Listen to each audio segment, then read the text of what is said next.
कभी किसी के चेहरे को मत देखो, उसके मन को देखो, क्योंकि अगर सफेद रंग में वफा होती तो नमक जख्मों की दवा होती। महोदय, जैसे जैसे नाम आपका ऊंचा होता है, जैसे जैसे नाम आपका ऊंचा होता है, वैसे वैसे शांत रहना सीखिए, क्योंकि आवाज हमेशा सिक्के में ही होती है, नोटों को कभी बजते हुए नहीं देखा है। आप सत्ता में हैं और सत्ता की जिम्मेवारी बड़ी होती है। हम जब आसन पर थे तो सत्ता पक्ष के लोग हमसे बड़े नाराज होते थे। इस बात को याद रखिए, क्योंकि सत्ता के संरक्षक मुख्यमंत्री भी बैठते हैं, लेकिन प्रतिपक्ष के संरक्षक आसन होता है और अध्यक्ष होते हैं। प्रतिपक्ष में खनक हो सकती है, लेकिन रुपया को शांत रहना चाहिए। अध्यक्ष महोदय, मैं धन्यवाद देता हूं कि अपनी सदन की परंपरा को आपने आगे बढ़ाया।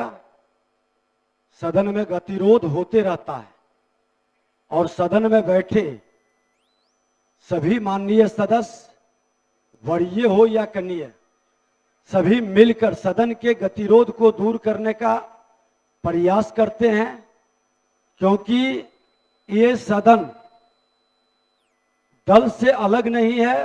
सत्ता पक्ष हो या विपक्ष, सभी सरकार के अंग है और विधायिका का मान बराबर है। लोकतंत्र में, इस लोकतंत्र के मंदिर में सभी की जिम्मेवारी है कि जनता के विश्वास पर हम खरे उतरें और संविधान के तहत जो हमें जिम्मेवारी मिली है, सत्ता पक्ष को, विपक्ष, जनता की आवाज बनकर बेहतर करने के लिए अपना सुझाव देना, आईना दिखाना, और वो कार्य में सभी अपनी भूमिका जनता के हित में ही निभाते हैं।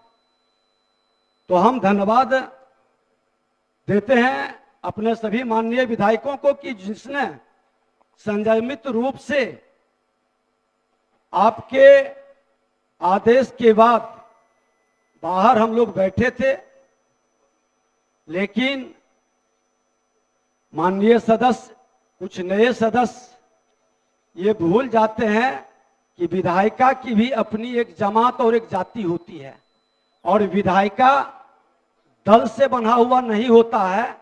विधायिका संविधान से बना हुआ होता है। इसका सम्मान और गरिमा सदन के अंदर भी और सदन के बाहर भी हमको मिलकर रखनी है, और कोई ऐसी हल्की बात नहीं होनी चाहिए जिससे कि किसी को ठेस लगे। अध्यक्ष महोदय, आपको हमने अवगत भी कराया है कि इस तरह की व्यवस्था ये बदलते रहता है। आज धरना पर हम बैठे हैं, कल आप थे, परसों कोई और होगा, तो उसका भी सम्मान हो, क्योंकि लोकतंत्र की यही खूबसूरती है। और उसमें व्यवधान या उसका उपहास या उसका मजाक उड़ाना कहीं ना कहीं हमारी उस मानसिकता को प्रदर्शित करता है। और एक चीज मैं कहना चाहूंगा कि कभी किसी के चेहरे को मत देखो, कभी किसी के चेहरे को मत देखो, उसके मन को देखो, क्योंकि अगर सफेद रंग में वफा होती तो नमक जख्मों की दवा होती। महोदय, जैसे जैसे नाम आपका ऊंचा होता है, जैसे जैसे नाम आपका ऊंचा होता है, वैसे वैसे शांत रहना सीखिए, क्योंकि आवाज हमेशा सिक्के में ही होती है, नोटों को कभी बजते हुए नहीं देखा है। आप सत्ता में हैं और सत्ता की जिम्मेवारी बड़ी होती है। हम जब आसन पर थे तो सत्ता पक्ष के लोग हमसे बड़े नाराज होते थे। इस बात को याद रखिए, क्योंकि सत्ता के संरक्षक मुख्यमंत्री भी बैठते हैं, लेकिन प्रतिपक्ष के संरक्षक आसन होता है और अध्यक्ष होते हैं। प्रतिपक्ष में खनक हो सकती है, लेकिन रुपया को शांत रहना चाहिए, ये आग्रह रहेगा। और हमने तो कल ही कहा था महोदय कि कोई भी सदन की गरिमा न गिराएं, हम प्रतिवाद करेंगे, अपनी बात को रखेंगे, अध्यक्ष से निवेदन आग्रह करेंगे, जो अधिकार मिला है उसके द्वारा हम लोकतांत्रिक पद्धति से विपक्ष की भूमिका निभाएंगे।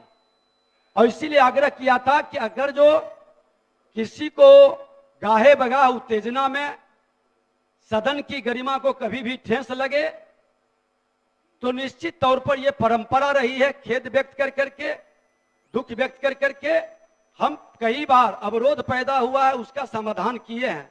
और समाधान करने के लिए कोई ऊपर से आकर के नहीं करेगा, क्योंकि वरीय लोग जो बैठे हैं उसी के बीच में निकलता है। मैं माननीय अजीत शर्मा जी और संसदीय कार्य मंत्री जी को भी धन्यवाद देते हैं कि उन्होंने इस विषय को रखा है, लेकिन थोड़ा हड़बड़ी में कुछ ज्यादा गड़बड़ी हो जाती है।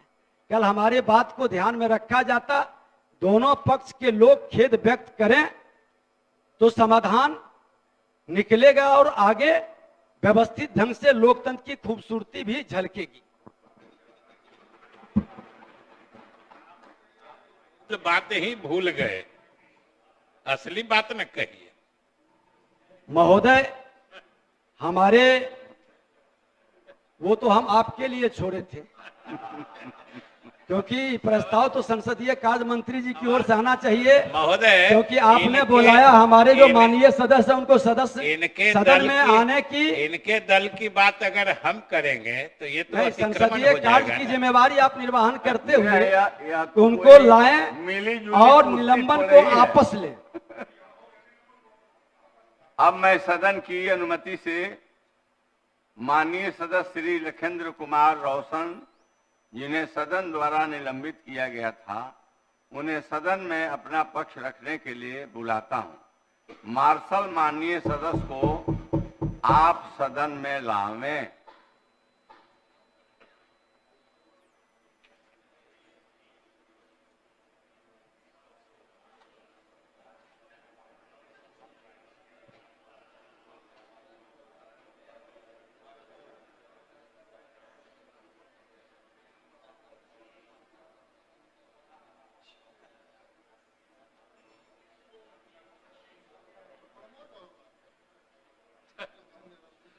ये प्रमोद जी आ गए, निष्कासित थे क्या?